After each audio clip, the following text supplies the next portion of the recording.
오늘 우리에게 주시는 하나님의 말씀은 전도서 9장 11절의 말씀입니다. 내가 다시 해 아래에서 보니 빠른 경주자들이라고 선착하는 것이 아니며 용사들이라고 전쟁에 승리하는 것이 아니며 지혜자들이라고 음식물을 얻는 것도 아니며 명철자들이라고 재물을 얻는 것도 아니며 지식인들이라고 은총을 입는 것이 아니니 이는 시기와 기회는 그들 모두에게 임함이니라. 이는 우리에게 주시는 하나님의 말씀입니다. 말콤 글래드웰의 다윗과 골리앗이라고 하는 책을 보고 함께 말씀을 나누는 가운데 있습니다. 물론 여러분들이 이 책을 읽으시면 조금 실망하실 수도 있습니다. 왜냐하면 제가 지금 설교하는 결론이나 주제와 이 책의 주제와 결론이 같지 않습니다. 그렇기 때문에 여러분들이 혹시나 설교의 은혜를 받으셔서 이 책을 읽으신다면 조금 당황스러우실 수 있습니다. 왜냐하면 제가 그 책을 읽고 그 책에 나오는 이야기들과 또 그 책에 나오는 내용들, 또 그 책이 주제로 삼은 것들을 우리가 신앙적으로 다시 한번 제가 재해석하고 신앙적인 결론을, 그 모든 사건들에 대한 신앙적인 결론을 내려서 여러분들에게 재해석해서 지금 소화를 시켜서 말 그대로 요리를 해서 드리는 중입니다.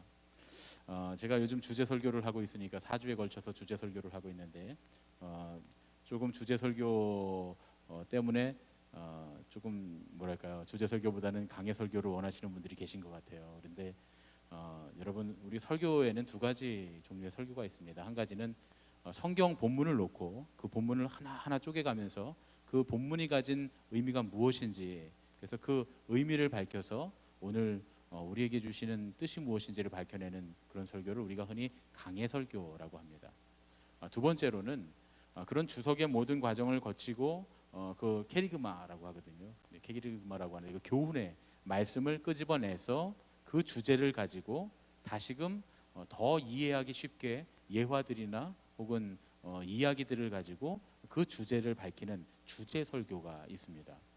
예수님도 두 가지 설교를 하셨어요. 예수님은 대중들 앞에서는 비유만 사용하셨습니다. 그래서 성경에 보면 비유가 아니고서는 말씀하지 않으셨다라고 말씀하실 때 그 부분은 바로 성경과는 전혀 무관한, 성경은 단 한 줄도 나오지 않는 그 당시에 있었던 어떤 이야기들이나 혹은 다른 어떤 재밌는 이야기에 빗대어서 비유로, 지금 말로 하면 예화만 넣은 설교를 하셨습니다. 그런 걸 주제 설교라고 우리가 할 수 있죠. 군중들 앞에서는 그렇게 설교하셨고, 주님께서 성경을 가지고 재해석하시면서 말씀하셨던 강해 설교는 주로 산상수훈 같은 제자들에게만 주시는 말씀에서는 주님께서 그 말씀을 해석하시면서, 혹은 서기관들과 말씀하실 때, 이렇게 하실 때는 하나님께서 구약의 말씀, 특별히 산상수훈 같은 경우는 레위기 법전의 말씀을 가지고 재해석하셔서 말씀을 전해 주십니다. 목적이 다 있습니다. 두 가지 설교의 목적이 다 있는데, 우리가 말씀을 들을 때 이 주일 예배에는 20살 청년부터 연세 많으신 분들이 이르기까지 다양한 계층이 존재하고요. 또 처음 교회에 오신 분들, 우리 교회는 전도를 열심히 하는 교회라 정말 초신자들도 우리 교회에 있고, 그리고 오랫동안 신앙생활하신 그런 교인들도 계십니다. 강해 설교는 초신자들은 전혀 알아듣지 못합니다. 그래서 어린 우리 성도들이나 혹은 초신자들은 강해 설교를 하게 되면 대부분 8, 90, 10중 8구는 주무시게 됩니다. 그래서 주제 설교와 강해 설교를 제가 번갈아 가면서 하는데, 1월 달에 제가 5주 설교했던 설교는 아주 굉장히 강해 설교입니다. 그리고 이제 앞으로 9월 달부터, 9월 셋째 주부터 제가 하게 될 설교도 강해 설교인데, 강해 설교조차도 우리 제가 주일에 설교할 때는 거기에 예화를 좀 넣는 편입니다. 왜냐하면 너무 졸립고, 그리고 신앙이 깊으신 분들은 잘 받아들일 수 있는데 그렇지 않은 분들은 집중해서 듣기가 어렵기 때문에 그렇습니다. 여러분들이 좀 이해를 해 주셔야 됩니다. 주일 예배 설교할 때는 제가 되도록이면 예화를 많이 사용하고, 또 주제 설교를 중간중간에 넣고, 1년 동안 설교 계획을 제가 쭉 짜서 연초에 이미 작년에 당회 때 여러분들에게 다 보여드렸는데, 1년 설교를 준비할 때 제가 적절하게 주제 설교와 강해 설교를 편성을 합니다.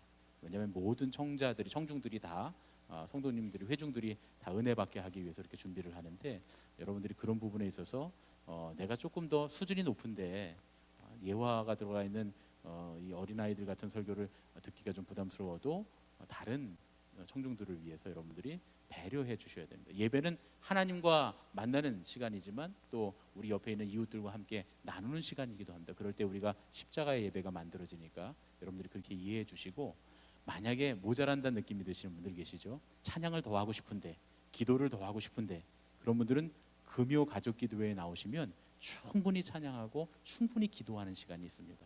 또 성경에 대해서 여러분들이 아주 깊이 묵상하고 웬만한 주석서 이상의 성경 강해를 듣고 싶으면 새벽에 나오시면 됩니다. 새벽은 제가 우리 목사님들이 저부터도 오늘 당장 내일 새벽에 나와보시면 확인이 되시겠지만 성경 본문 전체를 히브리어 원문을 놓고 다시 주석을 합니다. 그래서 큐티집 옆에 있는 해설과 내용이 다를 때가 저는 많이 있습니다. 왜냐하면 제가 다시 주석을 하기 때문에. 그리고 나서 단어에 대한 원의적인 원래의 의미를 다 해석하고 그 다음에 주석서들을 참고를 합니다.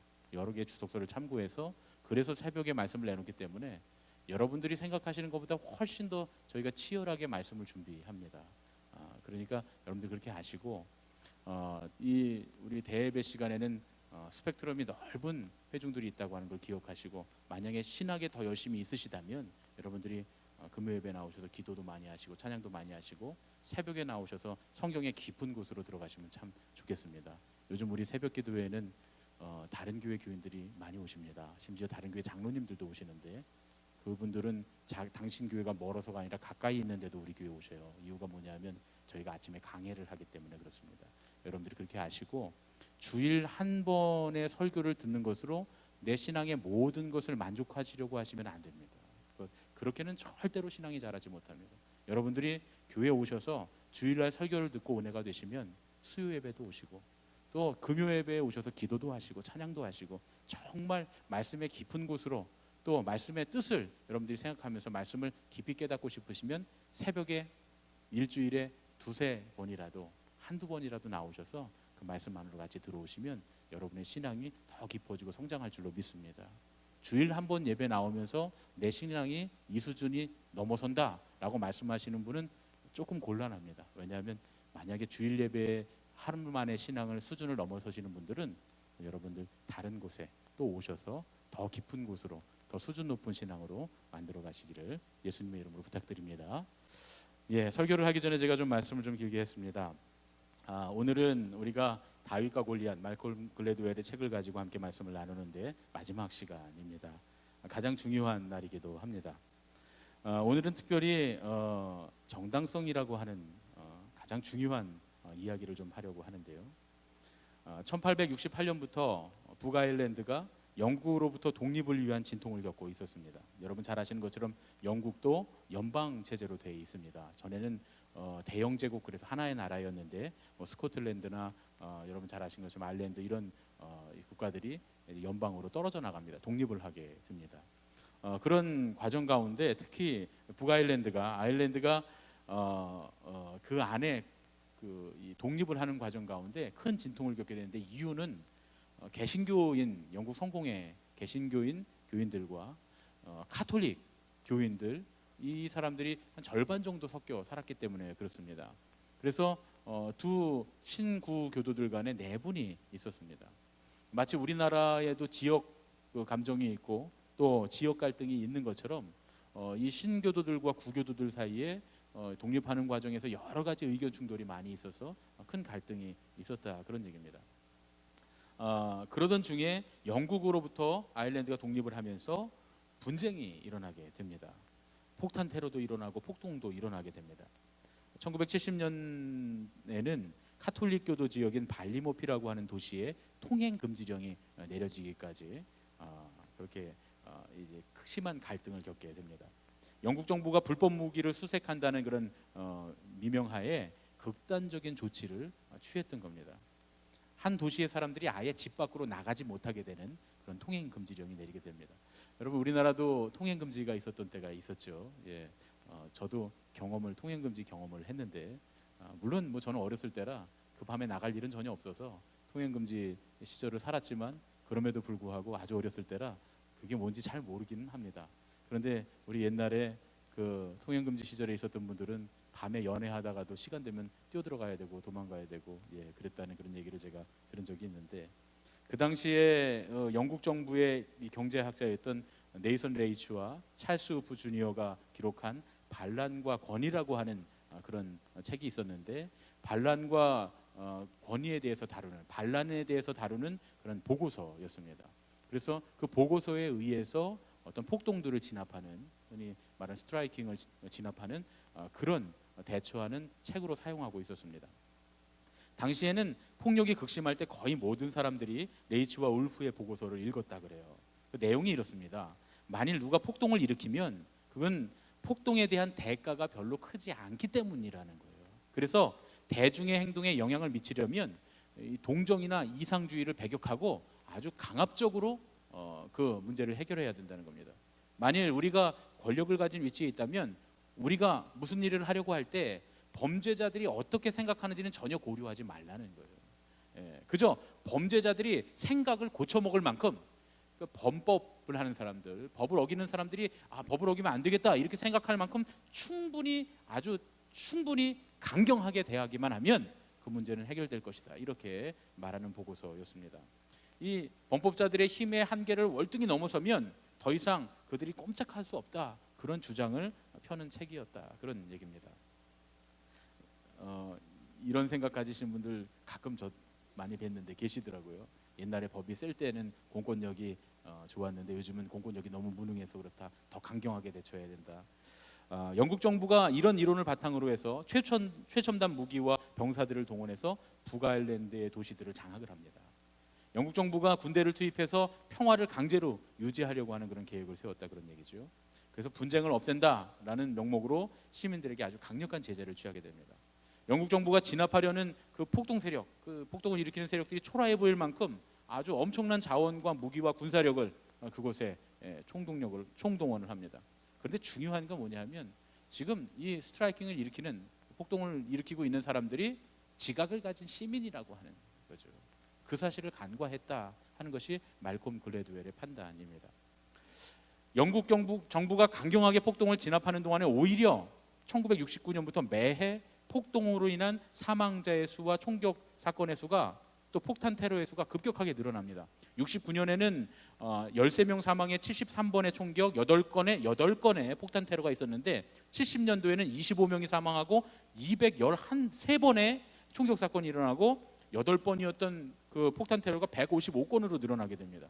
1971년도에는 사망이 184명 또 늘었죠. 폭탄 테러가 1020건 급격하게 늘어납니다. 1756번의 총격 사건이 일어났습니다. 그리고 심지어 1972년도에는 완전히 심해져서 497명, 거의 500명 가까운 사망자가 발생하고 1495건의 총격 사건, 1931건의 폭탄 테러가 생겼는데 전에는 없던 무장 강도 사건이 531건이 더 일어나게 됐다, 그런 얘기입니다.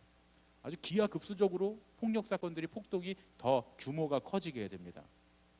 이 정도 되면 이 레이츠와 울프의 보고서가 뭐가 잘못됐다 하는 것을 영국 정부가 인지를 해야 되는데 그렇지 못하고 오히려 더 강경한 태도를 보이게 됩니다. 그래서 그 강경한 태도를 보였던 것이 뭐냐 하면 아예 시민들이, 그 지역에 사는 사람들이 집 밖으로 나오지 못하게 하는 통행 금지령을 내렸다, 그런 얘기죠. 우리나라처럼 밤에만 못 나오는 게 아니라 아예 하루 종일 나오지 못하게 하는 그런 통행 금지령을 내립니다. 심지어 사람들이 슈퍼마켓에 장을 보러 갈 수도 없는, 시장에 장을 보러 갈 수도 없도록 아예 문을 닫아버렸다, 그런 얘기죠. 이 가난한 집들, 아이들이 많은 집들로부터 문제가 생기기 시작합니다. 이 통행금지령이 내렸던 이 발리모피 지역 안에 로어폴스라고 하는 그런 지역이 있었는데 이 지역은 빈민촌이었다 그래요. 가난한 사람들이 모여 사는 지역이었는데 하루 벌어 하루 먹고 사는 사람들이 대부분이었는데 여기 아이들이 특히 많았다 그래요. 참 희한하게 가난한 집에 아이들이 옛날엔 그렇게 많았잖아요. 흥분의 아이들이 22명이라 그러잖아요. 그렇죠? 그런 것처럼 가난한 집에 아이들이 많았는데 이 지역도 마찬가지로 가난한 빈민 지역인데 아이들이 많았습니다. 그런데 통행 금지가 36시간이 지나니까 이때부터 심각한 문제가 생기는 거예요. 왜냐하면 가뜩이나 가난해서 아이들의 영양 상태가 좋지 못한데 36시간을 아무것도 못 먹으니까 아이들이 이제 굶기 시작하는 거죠. 그러면서 문제들이 생기기 시작합니다. 그러다 보니까 이제 다른 지역에 다른 마을에 사는 사람들이 그 얘기를 듣는 거예요. 뭐 친구들도 있고 아이들 친구들도 있고 또 부모들의 친구들도 있고 친척들도 있고 그러니까 그 얘기들을 듣게 됐습니다. 그래서 로어폴스에 사는 사람들이 지금 아이들이 굶고 있다. 그 얘기를 듣고 다른 마을에 사는 이웃들이 자기들이 집에 남아있는 빵, 자기들 집에 여분으로 있는 빵을 그 지역에 전해주기 위해서 통행금지령을 어기고 문 밖으로 나옵니다. 누가 나오냐면 애기 엄마들이 유모차에 빵을 싣고서 어떤 애기 엄마들은 이 머리에 파마하고 수건 두르고 들은 채로 나왔다 그래요. 그렇게 사람들이 나오기 시작합니다. 그 젊은 엄마들이 자기 또래의 그 젊은 엄마들의 아이들, 자기들이 키우는 또래의 아이들이 지금 굶고 있다고 하니까 그럼 얼마나 마음이 아프겠어요, 그렇죠? 그래서 빵을 들고 유모차에다 빵을 싣고 이제 나왔는데 처음에는 2명, 처음에는 4명, 10명, 20명씩 이렇게 시작이 됩니다. 군대가 그 앞에 바리케이트를 치고 군인들이 총칼을 들고 탱크가 있고 한데 그 앞으로 이 애기 엄마들이 유모차를 끌고 돌진을 하기 시작한 거예요. 처음에는 2명, 4명, 10명, 20명씩 모이다가 나중에는 여기 모인 사람들이 수천 명이 됐다는 겁니다. 수천 명의 엄마들이 다 나온, 그러니까 그 동네 사람들이 엄마들이 애기 엄마들이 다 나온 거죠. 이들이 어떤 엄마들은 머리에 파마를 그냥 하고 머리에 수건을 쓰고 그리고 집에서 간편한 복장 차림으로 빵을 거기다 넣고 노래를 부르면서 군대 앞으로 행진을 합니다.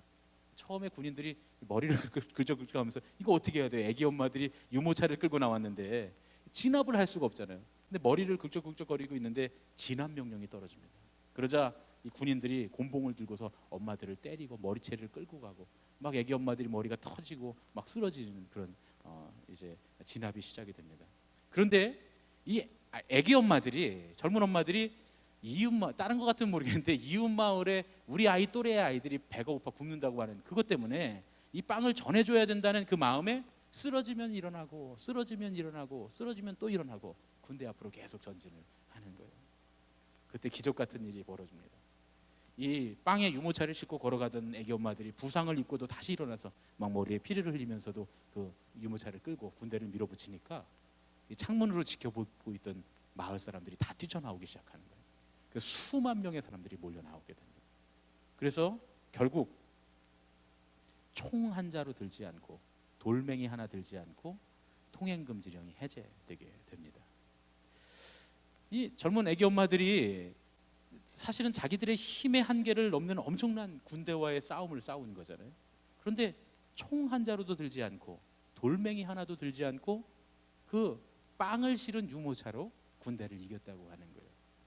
어떻게 그렇게 승리할 수가 있었을까?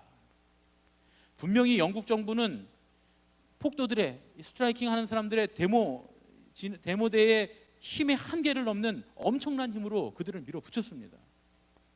그런데 실패했어요. 도대체 어떤 실수를 했던 걸까요? 바로 반란과 권위라는 이 정책이 큰 실수였습니다. 권위를 가진 사람이 힘이 있기 때문에 시민들, 그것이 설령 폭도들이라고 할지라도 그 시민들을 가혹하게 대하면 안 된다는 거예요.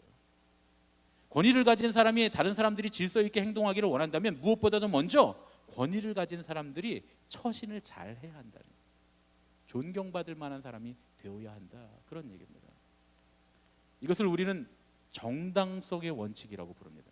이게 굉장히 중요합니다. 제가 처음에도 말씀드렸지만 오늘 말씀의 주제가 바로 이겁니다. 정당성의 원칙.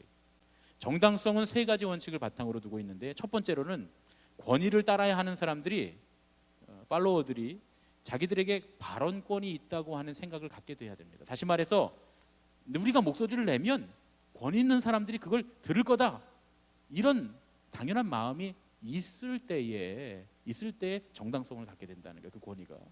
두 번째로는 법이라고 하는 것, 권위자가 내세우는 그 규칙이 예측 가능한 것이어야 한다는 거예요.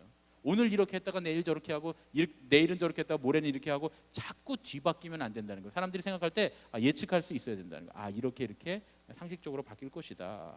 마지막으로 3번째는 공정해야 한다는 겁니다. 한 집단과 다른 집단을 차별 대우해서는 안 된다는 거예요. 똑같이 공평하게 대우해야 된다는 겁니다. 영국 정부가 이 3가지 정당성의 원칙을 모두 다 어겼다는 거예요. 북아일랜드에 사는 시민들에게 발언권은커녕 아예 그들의 생각조차 묵살해버립니다. 상식적이지 않은 예측 불가의 멋대로의 규칙을 만들어서 갑자기 뭐 통행 금지를 한다든가 이런 법들을 만들어내는 거예요.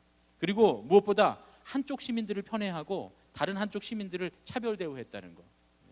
개신교 영국 성공의 신자들의 편을 들어주고 영국 카톨릭 신자들의 편을 들어주지 않았다고 하는 거예요. 철저하게 그들을 박해했다고 하는 것, 거기에 영국 정부의 실패 원인이 있었다, 이렇게 평가를 하는 겁니다. 여러분, 가정교육도 그렇지 않습니까? 좋은 부모들은 이 세 가지 원칙을 은연중에 잘 알고 있습니다. 어린아들이 저희는 아들과 딸이 있으니까 만약에 아들이 딸을 때렸어요. 오빠가 여동생을 때립니다. 못하게 하려면 항상 똑같이 그것에 대해서 대처를 해야 됩니다. 예를 들면 이렇게 살짝 때린 거나 살짝 밀친 거나 다칠 정도로 크게 때린 거나 똑같은 원칙을 적용해서 작게 했어도 잘못했다고 해야 되는 거예요. 그 장난으로라도 때리면 안 된다, 이렇게 하고 정확하게 해야 된다. 어떤 때는 했다가 어떤 때는 안 했다가, 내가 기분 좋을 때는 봐줬다가 내가 기분 나쁠 때는 화냈다가, 그래서는 안 된다는 거예요. 또 두 번째, 동생이 오빠를 때렸을 때도 똑같이 대우해야 된다. 똑같이. 왜냐하면 오빠가 폭력을 쓴 것이나 동생이 오빠한테 폭력을 쓴 것이나 똑같이. 왜냐하면 똑같은 것이기 때문에 그래야 된다는 거예요.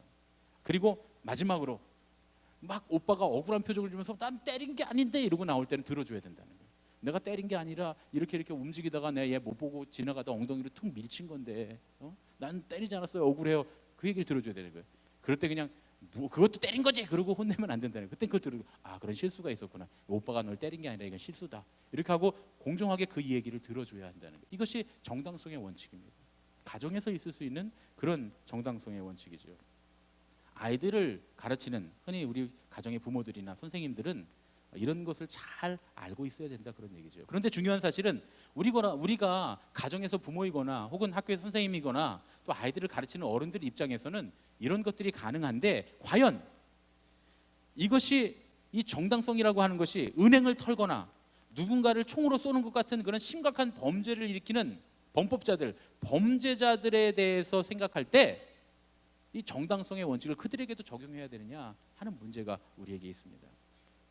레이치와 울프가 범죄와 싸울 때는 동정심이나 이상주의 그 어떤 것도 필요하지 않다, 오히려 우리는 그 말에 더 동의할 수 있습니다. 왜냐하면 심각한 범죄를 저질렀으니까 그 부분에 대해서는 이렇게 우리가 어린아이들을 다루는 것 같은 그런 정당성의 원칙이 적용될 수 없다 생각할 수 있습니다. 그러나 범죄자나 폭동을 일으키는 사람들, 범법을 하는 사람들이 올바른 행동을 하려고 한다면 우리가 가정에서 아이들을 훈계할 때만큼이나 정당성의 문제를 우리가 인식해야 된다는 거예요.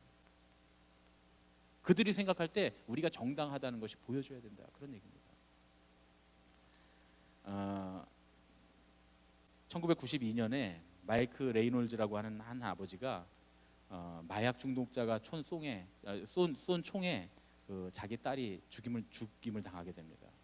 이 18살의 딸이 침상에서 죽어가는 동안에 이 마이크 레이놀즈가 다시는 누군가에게 이런 일이 일어나지 않도록 내가 하겠다 하고 다짐을 하고 결심을 합니다. 그가 라디오 프로그램에 나가서 캘리포니아주의 형법이 너무나 관대해서 이런 범죄자들이 판을 치게 됐다고 주장을 합니다. 그러니까 집으로 돌아가서 지인들인 판사들, 경찰들, 변호사들, 보안관들, 검사들을 불러 모읍니다. 이 사람이 꽤 영향력이 있는 사람이었던 것 같아요. 그래서 삼진 아웃죄를 제안을 합니다. 삼진 아웃죄가 뭐냐면, 누구든지 캘리포니아주에서 두 번째로 범죄를 저지르면 그 사람은 법률에 명시된 형량의 2배를 선고한다는 거예요.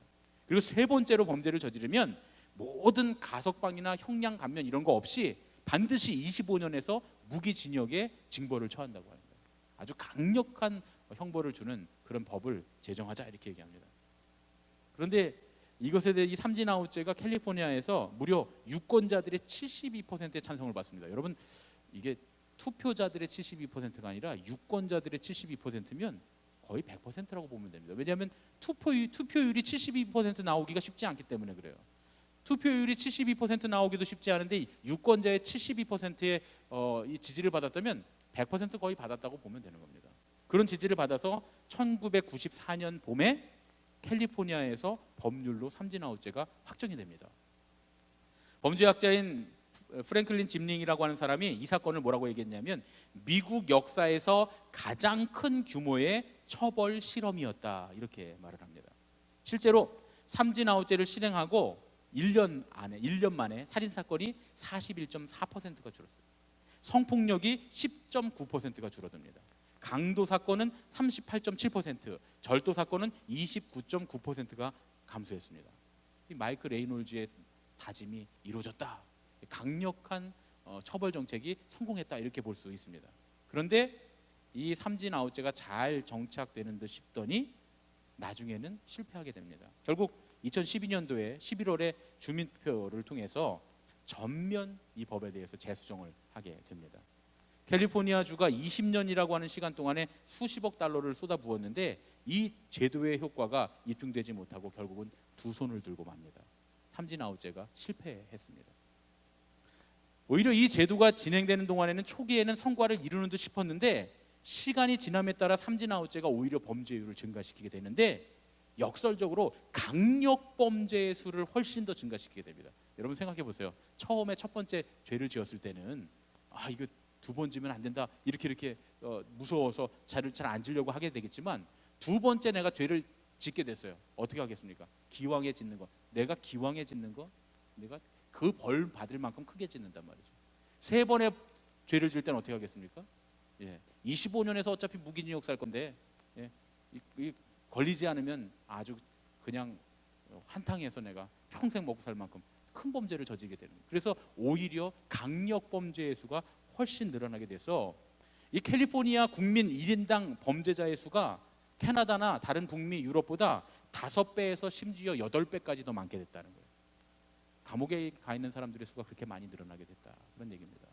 강력 범죄도 그렇게 늘어나게 됐다는 거예요. 완전히 실패하게 됩니다. 여러분 5배에서 8배는 보통 일이 아닙니다. 이건 범죄가 뜨글뜨글하게 된 거죠. 어떻게 이런 일이 일어나게 됐을까요? 법이 강력하니까 범죄가 더 줄어야 되는 거 아닙니까? 뉴욕 근교에서 브라운스빌이라고 하는 마을에서 일어났던 몇 년 동안 지금까지 계속되어 오고 있는 실험이 그게 왜 실패했는지를 우리에게 가르쳐 줍니다.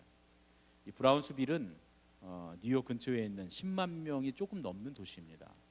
미국 내에서 이 좀처럼 범죄율이 떨어지지 않던 그런 도시였습니다. 이 브라운스빌은 10대 청소년들이 거리를 배회하면서 막 강도 살인을 일삼는, 절도를 일삼는 그런 무시무시한 그런 동네였습니다.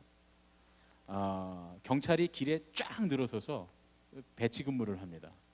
잠깐 효과를 보는 것 같지만 경찰이 사라지는 즉시 또 범죄가 저질러지고 전혀 나아질 기미가 보이지 않던 그런 도시였습니다. 2003년도에 조앤 야페라고 하는 이름의 여자 경찰관이 브라운스빌의 주택관리국장으로 부임을 합니다. 이제 주택관리국장이니까 그 근처에 있는 가구들에 대한 그것들에 대한 책임을 져야 돼서 범죄율에 대한, 그래서 청소년 범죄 그 문제에 대한 심각성을 알고 청소년 범죄에 관심을 갖게 됩니다. 1년 동안 한 번 이상 체포된 적이 있는 브라운스빌의 청소년의 명단을 만들어 보니까 그 1년 동안에 106명이 명단에 올랐다는 거예요. 106명이 명단에 올랐는데 이 106명의 청소년이 체포된 건 180번이라는 거예요. 몇 번씩 체포된 아이들도 있으니까요. 그런데 이제 조앤 야페가 세운 가설이하면 이런 겁니다. 노상강도로 한 번 체포된 사람은 일반적으로 체포되기 전까지 20번에서 50번의 다른 범죄를 저지른다는 거예요. 그러니까 체포됐는데 그 전에 이미 많은 범죄를 저지르고 나서 그 범죄 하나로 체포되는 게 아니라는 얘기죠. 그렇게 체포된다고 생각할 때 106명의 청소년들이 작년 한 해 동안에 무려 5,000건이나 되는 범죄와 연관이 있다는 거예요. 보세요. 이 106명만 잘 해결하면 5,000건의 범죄가 없어진다는 그런 결론에 이르게 됩니다. 그래서 이 조앤 야페가 전담반을 구성을 합니다. 명단에 있는 106명과의 접촉을 하기로 합니다. 그래서 이 아이들에게 잘 설명을 하고 교육을 하려고 그래요. 너희들이 지금부터 너희들이 범죄에서 빠져나오도록 우리가 도와줄 건데 학교도 다닐수록 장학금도 주고 너희 집안이 형편 어려우면 너희 집안이 형편도 도와줄 거고 다 도와줘서 너희가 범죄로부터 빠져나오게 내가 도와주겠지만 그러나 너희가 범죄를 포기하지 않는다면 반드시 너희 대가를 치르게 될 거다. 뭐 이런 이제 내용의 교육을 하려고 준비를 하고 있었습니다. 이 청소년 범죄 중재 프로그램이라고 하는데 이 약자를 제일립이라고 그렇게 불렀습니다. 이 야페가 제일립 프로그램의 전담반을 경찰서에 두지 않습니다. 컨테이너를 마련해서 주택가에다가 그 아이들이 걸어다니는 사람들이 살고 있는 주택가에 컨테이너를 마련해서 거기다 전담반을 설치를 하는데 이때 전담반을 구성할 때 거기 모이는 경찰관들의 자질이 뭐냐면 범인을 잘 잡는 형사들이 아니라 청소년을 무척이나 사랑하는 사람들. 그러니까 청소년 어린이들을 사랑하는 경찰들을 불러 모아서 전담반을 꾸리게 됩니다. 좀 이상하죠. 그리고 나서 이제 명단에 오른 106명의 그 친구들, 공범들, 그리고 인터넷 내 페이스북에 있는 친구 관계들을 조사해서 한 명당 관계도를 만듭니다. 마치 그 테러리스트 영화 같은 데 보면 테러리스트 하나 놓고서 막 이렇게 막 줄 만들어 갖고 막 만드는 거 있잖아요. 그렇죠? 관계도 만드는 것처럼 106명을 다 그렇게 하나씩 조사를 합니다. 그리고 이 사람들이 경찰이 아닌 사회복지사처럼 매일 집집마다 가가호 돌아다니면서 가족들과 가정을 만나기로 했어요. 그런데 이 일이 굉장히 엄청나게 어려운 일이었습니다. 왜냐하면 아무도 만나주질 않는 거예요. 집집마다 다 편지를 보내서 지역의 교회에 가족들을 맛있는 식사를 준비했으니까 오세요 하고 초대를 했는데 한 명도 오지 않았답니다. 그러니까 이번에는 아예 106가정을 집집마다 직접 찾아가서 경찰들이 초청을 하기로 하고 이제 초청장을 들고 들어가는 거예요. 문을 두들깁니다. 그런데 찾아간 집마다, 죄송합니다, 저기 강단에서 쓸 말은 아닌데 책에 써 있습니다. 책에 있는 그대로 제가 읽어드릴게요. 지랄하네, 집에 들어올 생각도 하지 마라, 이렇게 얘기하더라고요. 경찰이 문을 두들기니까 들어오지 말라는 거죠. 한 명도 초대에 응하지 않았다는 거예요. 그렇게 몇 달 동안 헛땅을 치고 있는데 이제 2007년 추수감사주의를 앞두고서 며칠이 추수감사주의를 앞두고 있는데 데이비스 글래스버스라고 하는 한 경관이 이 조앤 야페를 찾아옵니다. 찾아와서 국장님, 저희 팀이 여러 팀들이 있을 거 아니에요. 여러 팀들이 있는데 그 팀 전담반 안에도 여러 팀들이 있는데 이 글래스버스라고 하는 사람이 속한 팀에서 돈을 모아서 조니 존스라고 하는 그 청소년의 가족들에게 추수감사절 저녁 식사를 사줬다는 거예요. 그게 뭐냐면 이제 추수감사절 저녁 식사, 미국에서 터키 칠면조 꽤 크잖아요. 칠면조 가격도 싸지 않은데 그 칠면조를 사갖고 전달을 해준 겁니다. 그리고 이제 거기에 뭐 넣어서 먹는 이런 것도 야채들 같은 거를 같이 해서 추수감사절 저녁 식사를 거기다 줬다는 거예요. 그러니까 이 야페가 깜짝 놀랐어요. 왜냐하면 이 조니 존스라고 하는 애는 진짜 나쁜 애였기 때문에 그래요. 왜 악의 축이라 그러죠. 나쁜 애들 중에서도 최악이었어요. 그래서 조앤 야페가 뭐라 그러냐면 조니는 최악인데 농담하지 말라고. 그러니까 왜 걔네 집에다 그 추수감사절 식사를 갖다 줬냐고 물어본 거예요. 그랬더니 글래스버스가 뭐라고 얘기하냐면 이렇게 얘기했습니다. 국장님, 우리가 왜 그랬는 줄 아세요? 그 아이는 조니 존스는 포기하더라도 그 집에는 7명의 아이가 더 있어요. 걔는 조니 존스는 포기하더라도 이 7명의 아이들은 포기할 수 없지 않습니까? 근데 그 얘기를 듣는데 조앤 야페의 눈에 눈물이 핑 돌았다 그래요. 그때 글래스버스가 이렇게 한마디를 더 했대요. 조니 존스네 말고도 다른 가족들이 더 있는데 어떻게 할까요? 무슨 얘기냐면 우리 팀에서 돈을 모아서 거기는 해줬는데 돈이 없다는 얘기죠. 어떻게 할까요? 그래서 조앤 야페가 그 시간 바로 그 즉시로 경찰국에 가서 $2,000를 지원을 받아옵니다. 받아와서 125마리의 칠면조를 삽니다. 그리고 이들이 근무 시간을 넘겨가면서 밤늦게까지 가정마다 돌아다닙니다. 여러분, 미국 사람들이 근무 시간 넘겨서 일한다고 하는 거 보통 일 아닙니다. 미국 경찰들이 그런다는 거 보통 일 아닌데 정말 열정을 가진 거죠. 근무 시간에 상관하지 않고 밤늦게까지 가서 그 집들을 팀들이 다 다니면서 문을 두드리고 그리고 그들에게 칠면조를 나눠줍니다. 그리고 칠면조 봉투에다가 카드를 썼어요. 뭐라고 카드를 썼냐면 우리의 가족으로부터 당신의 가족에게 행복한 추수감사주의를 보내세요. 이렇게 카드를 써서 거기에 넣어뒀습니다. 죄송합니다. 지랄하네, 우리 집에 절대로 들어오지 마라, 이렇게 말했던 사람들이 추수감사주일 칠면조를 가지고 왔다고 말하니까 들어와요, 들어와 하고 다 맞아주더라는 거예요. 그리고 전에는 경찰이 오면 애들을 보면서 째려보면서 부모들이 경찰 왔다 하고 인상을 쓰는데 이제는 얘들아 경찰이 왔어 하고 말소리가 바뀌었다는 거예요. 바로 그날 조앤 야페가 5집을 방문을 합니다. 국장인데도 불구하고 자기가 이제 다 팀들이 나눠서 125가정을 방문해야 되니까 칠면조가 상하기 전에 배달을 해야 되니까 국장인데도 불구하고 자기도 5마리를 들고 간 거예요. 5집을 방문했는데 5집에서 모두 가족들이 다 나와서 조앤 야페를 둘러싸고 빙글빙글 막 웃으면서 노래를 부르면서 돌더라는 거예요. 그리고 와서는 다 그 경찰국장을 다 와서 끌어안아주고 가더라는 거예요. 그리고 다 울기 시작하더라고요. 그때 조앤 야페가 이렇게 말했다 그래요. 여러분이 가끔 경찰을 싫어할 수도 있다는 걸 내가 알고 있어요. 모두 이해합니다. 하지만 이것만은 꼭 알아주셨으면 해요. 우리가 대문을 두드려서 여러분이 귀찮은 만큼이나 우리는 정말로 여러분들을 걱정하고 있어요. 그리고 정말로 행복한 추수감사절을 여러분들이 보내기를 바라고 있습니다. 그렇게 얘기했다는 거예요. 이 조앤야페가 범죄 청소년들의 가족을 그렇게 만나고 싶어 했던 이유가 뭐냐면 이 브라운스빌에서는 경찰들이 그렇게 좋은 사람들이 아니었다는 거예요. 브라운스빌은 학교에서 퇴학을 당한 흑인 남자들이 드글드글한 그런 동네였습니다. 무슨 얘기인지 아시겠죠? 학교에서 왜 퇴학당했겠습니까? 범죄를 저질렀거나 문제를 일으켰겠죠. 그래서 그런 흑인 남자들이 많이 있는 그런 지역이었는데 이 조앤야페의 목록에 올라 있는 106명의 아이들, 비행 청소년들 전부가 형제나 혹은 아버지가 감옥에 갇혔었던, 장기적으로 감옥에 갇혔었던 적이 있었다는 거예요. 여러분, 그들이 범죄를 했느냐 안 했느냐를 떠나서 미국 경찰들은 무섭잖아요. 범죄를 저질렀다고 집으로 쳐들어가서 경찰들이 막 곤봉을 휘두르면서 아빠를 막 두들겨 해갖고 끌고 가는 모습을 본 아이들이라면, 또 그렇게 아버지를 잃은 다음에 한동안 그 가족이 경제적인 어려움에 처해서 곤란을 겪었었다면, 경찰이 아무리 정당한 일, 올바른 일을 했다 해도 경찰을 미워할 수밖에 없는 거죠. 그런데 더 중요한 사실은 그렇게 경찰에 대해서 미워하고 있는 그 아이들이 지금 범죄자라면, 범법을 행하고 있는 아이들이라면 그 아이들을 다시 갱생시켜서 사회로 올바르게 돌아오게 할 가능성이 전혀 없다는 거예요. 누가 그들을 교도합니까? 누가 그들을 계도하겠어요? 누가 그들의 범죄를 막겠냐 말이죠. 그럴 수 없다는 겁니다. 조앤야페는 그 아이들의 아버지와 형제를 감옥에 집어넣은 권위를 대표하는 사람이었습니다. 경찰국장이었으니까요. 그래서 그녀가 이 경찰이 지역사회로부터 존경을 되찾을 필요가 있겠다, 그렇게 생각합니다. 그래서 법의 반대편에 살면서 여러 세대를 거쳐 살아온 사람들에게 때로는 법이 그들의 편이 될 수도 있다는 사실을 보여주고 싶었다, 그런 얘기죠. 추수감사주일 칠면조가 성공을 거둔 후에 이들이 이번에는 성탄절에 장난감을 무료로 나눠주기 시작합니다. 이 전담반이 아이들과 함께 농구를 하고 아이들과 함께 식사를 하고 여름방학에는 아이들의 아르바이트 거리를 찾아줍니다.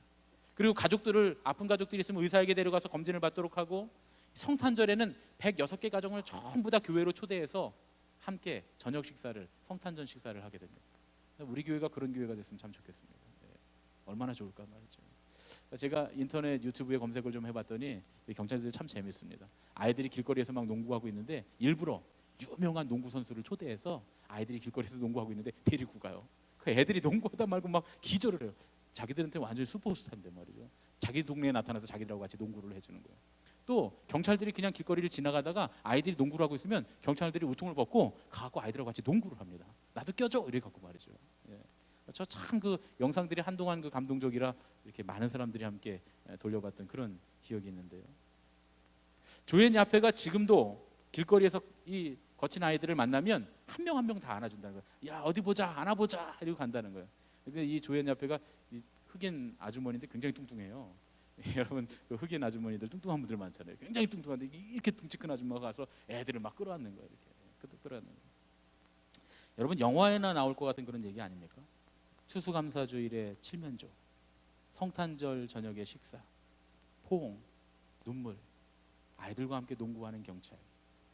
그런데 왜 이 조앤야페를 제외했던 다른 경찰들은 그렇게 하지 않았을까요? 큰 이유는 그렇게 하기가 어색하기 때문입니다. 또 올바르지 않다고 생각하기 때문이에요. 이 조니 존스 같은 아주 길거리에서 강도짓을 하는 그런 나쁜 아이가 있습니다. 그런데 그런 아이 그 범죄자를 위해서 음식을 사주고 장난감을 산다고 하면 범죄자의 비율을 맞추는 최악의 경찰이라고 사람들이 분명히 생각할 수 있다, 그런 얘기죠. 강력 범죄가 빈번하게 발생하는 도시에서 경찰서장이 거리를 배회하는 범죄자들과 함께 포옹을 하고 범죄자들 가족과 함께 식사를 한다고 하면 여러분은 올바르지 않다고 말할 사람들이 분명히 많이 있다, 그런 얘기입니다. 사람들이 굉장히 어이없어 할 겁니다. 그런데 그 브라운스빌에서 놀라운 일이 일어납니다. 제가 표를 보여드릴 텐데요, 깜짝 놀라실 겁니다. 브라운스빌의 강도 사건 추이 보십시오. 처음에 시행하기 1년 전부터 쭉 순서대로 강력 사건이 줄어들기 시작합니다. 맨 처음하고 지금하고 비교하면 굉장히 많은 차이가 있죠. 그 다음에 청소년 강도 보십시오. 시행하기 1년 전에는 저렇게 많던 청소년 강도들이 채 10명 정도밖에 안 되게 됐다는 거예요. 불과 시행한 지 1년, 2년, 3년 만에 말이죠. 시행하고 나서 바로 그 다음에부터 저렇게 많이 줄어들게 됩니다. 여러분 놀랍지 않습니까? 마크 레이놀즈의 삼진아웃제가 실패한 이유가 뭘까요?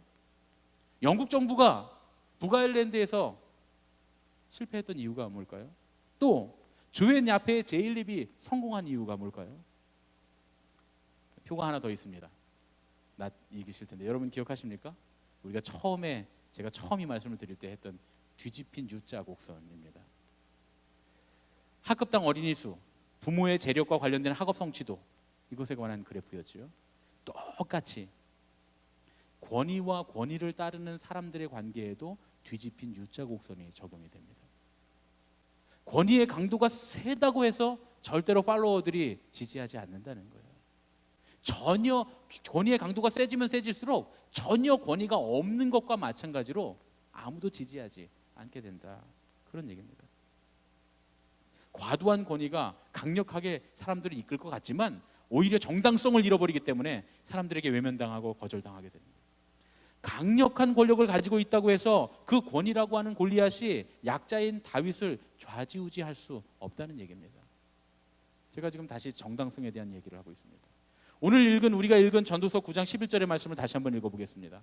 내가 다시 해 아래에서 보니 빠른 경주자들이라고 선착하는 것이 아니며 용사들이라고 전쟁에 승리하는 것이 아니며 지혜자들이라고 음식물을 얻는 것이 아니며 명철자들이라고 재물을 얻는 것도 아니며 지식인들이라고 은총을 입는 것이 아니니 이는 시기와 기회는 그들 모두에게 임함이니라. 강자나 약자, 지식이 있는 사람이나 지식이 없는 사람, 빠른 사람이나 느린 사람, 그 누구에게도 당연한 승리는 없다, 그런 얘기입니다. 골리앗이건 다윗이건 누구에게나 승리의 때와 승리의 기회가 주어집니다. 그러면 승리가 뭐에 의해서 결정되냐, 그런 얘기죠. 승리는 능력이나 힘의 여부에 의해서 결정되지 않는다는 거예요. 그것에 달라지지 않는다는 거예요. 승리는 정당성에 의해서 달라집니다. 물론 강한 자가 약한 자를 이기기가 쉬워요. 지식이 있는 사람이 지식이 없는 사람을 굴복시키기가 쉽습니다. 빠른 사람이 느린 사람보다 꼬린점에 먼저 도착할 가능성이 많이 있습니다. 그러나 승리의 가장 중요한 요인은 무엇보다 정당성이라는 겁니다. 여러분, 골리앗은 이스라엘을 노예로 만들고 그들의 재산과 식구들을 뺏기 위해서 엘라 골짜기에 싸움터로 내려왔습니다.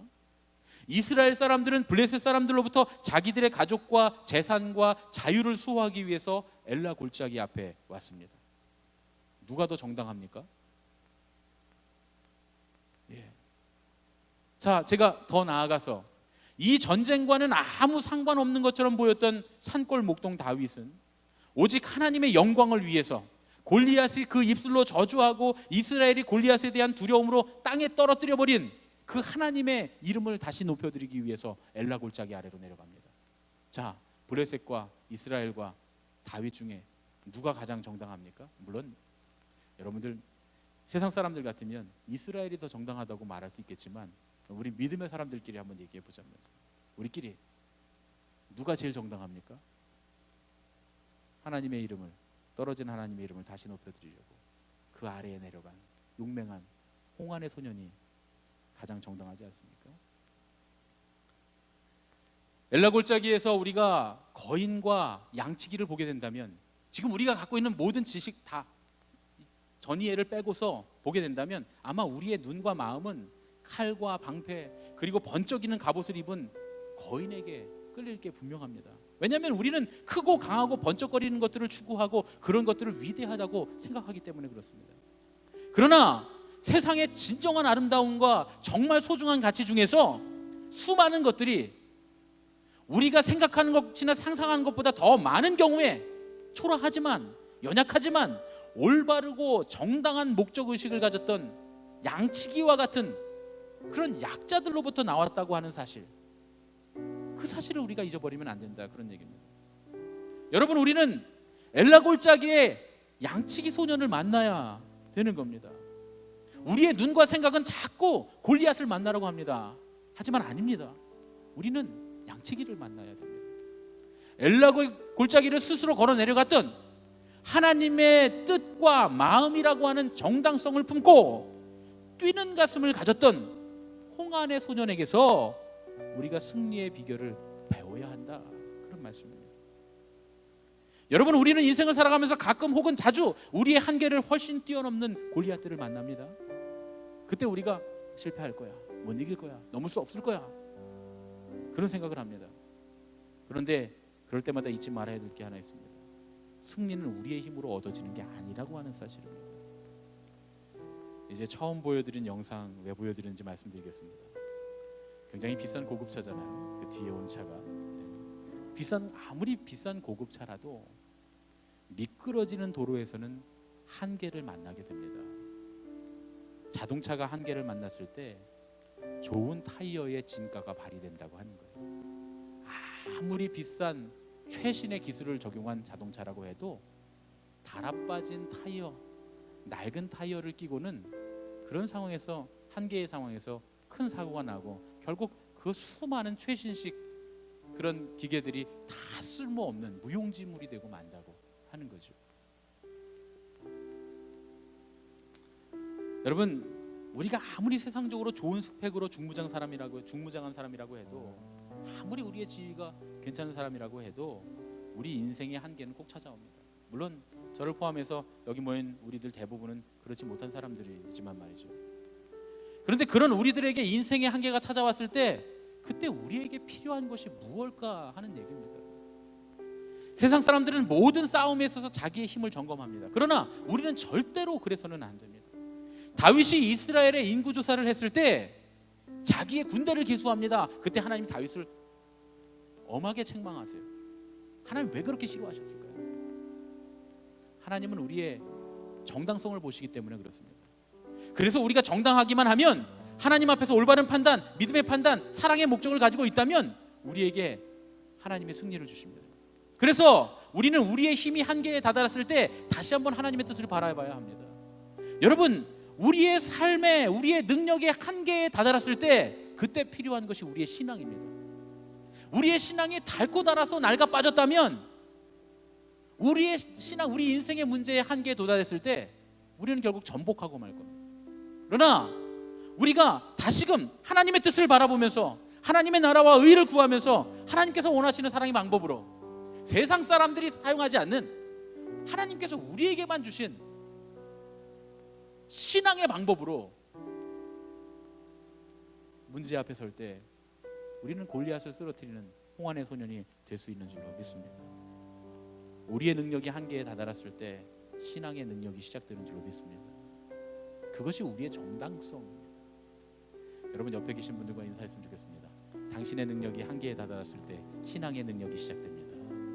당신의 능력이 한계에 다다랐을 때 신앙의 능력이 시작됩니다. 할렐루야. 여러분, 그렇게 믿으십니까? 주님의 영광을 위해서 우리의 인생의 싸움터, 여러분의 인생의 싸움터, 그 엘라 골짜기로 내려가셔서 신앙으로 다윗처럼 승리하시는 기적의 인생들이 다 되시기를 예수님의 이름으로 축원합니다.